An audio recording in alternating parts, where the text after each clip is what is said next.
Bonjour, bienvenue sur Objectif Math. Dans cette vidéo, nous abordons le paragraphe 5 du chapitre des déterminants, consacré aux déterminants des endomorphismes. Nous nous limitons dans un premier temps à un plan vectoriel. Soit E un espace vectoriel de dimension 2, et soit B une base de E formée de deux vecteurs notés E1 et E2. Et soit Φ un endomorphisme de E. Le déterminant de Φ est par définition le déterminant dans la base B de la famille formée des vecteurs Φ de E1 et Φ de E2.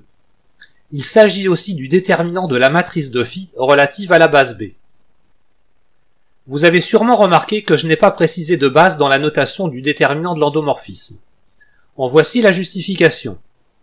Nous allons vérifier que ce nombre ne dépend pas de la base utilisée. Pour cela, considérons deux bases B et B' de E. Soit A la matrice de Φ relativement à la base B, et A' la matrice de Φ relativement à la base B'. Notons P la matrice de passage de la base B à la base B'. La formule de changement de base pour les matrices des applications linéaires nous permet d'écrire que A est égal à P fois A' fois l'inverse de P. Notons pour l'instant, déterminant dans la base B de Φ, le nombre égal au déterminant dans la base B de la famille Φ de E1 et Φ de E2. Cette notation semble d'ailleurs plus correcte, puisque dans le membre de droite, la base B apparaît bel et bien. Comme je vous l'ai fait remarquer il y a un instant, ce déterminant est égal au déterminant de la matrice A. Et compte tenu de la formule de changement de base, il est égal au déterminant de P fois A' fois l'inverse de P. Donc égal au déterminant de P fois le déterminant de A' fois le déterminant de l'inverse de P.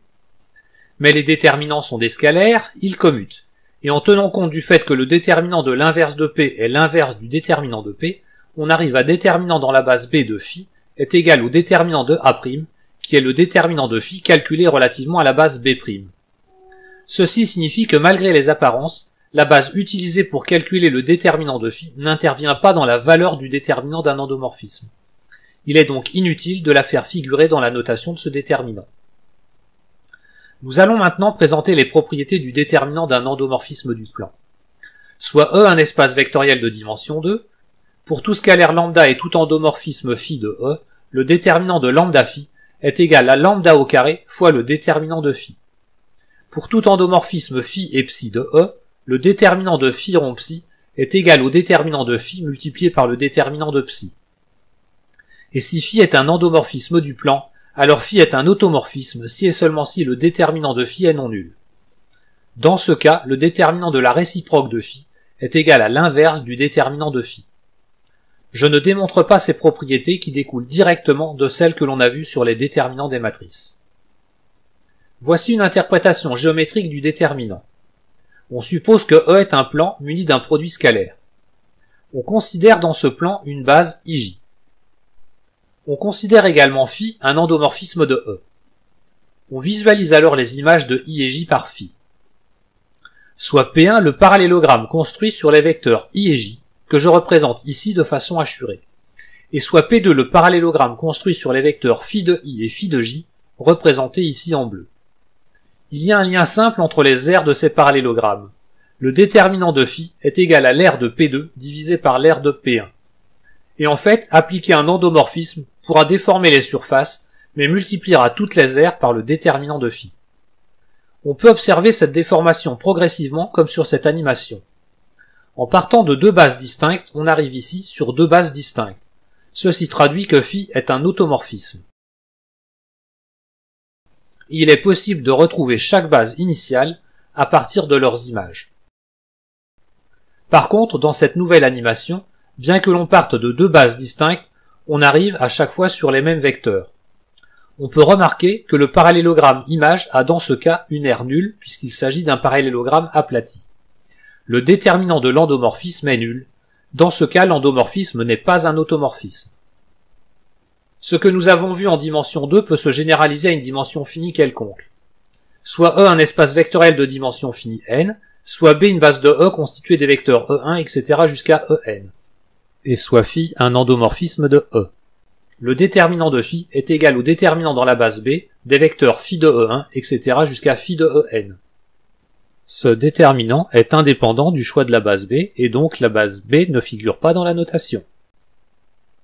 Soit E un espace vectoriel de dimension n, soit Φ un endomorphisme de E et B une base quelconque de E, A la matrice de Φ relativement à la base B, alors le déterminant de phi est égal au déterminant de A.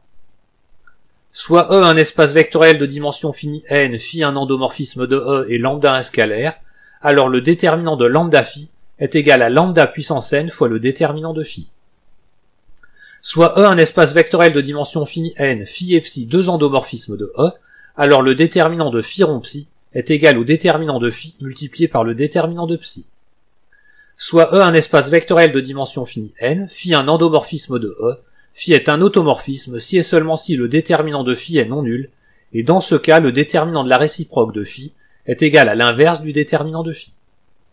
Avant de terminer ce paragraphe, je vous donne un petit récapitulatif des notations des déterminants. Pour les déterminants de matrice, le déterminant s'écrit det, det en minuscule, sans préciser aucune base. Pour les déterminants des endomorphismes, le déterminant s'écrit det, det en minuscule, sans préciser aucune base. Pour les déterminants des familles de vecteurs, le déterminant dépend de la base utilisée. Le déterminant s'écrit det en minuscule en précisant la base utilisée. Nous verrons un peu plus tard le déterminant d'une famille de vecteurs dans une base orthonormée directe.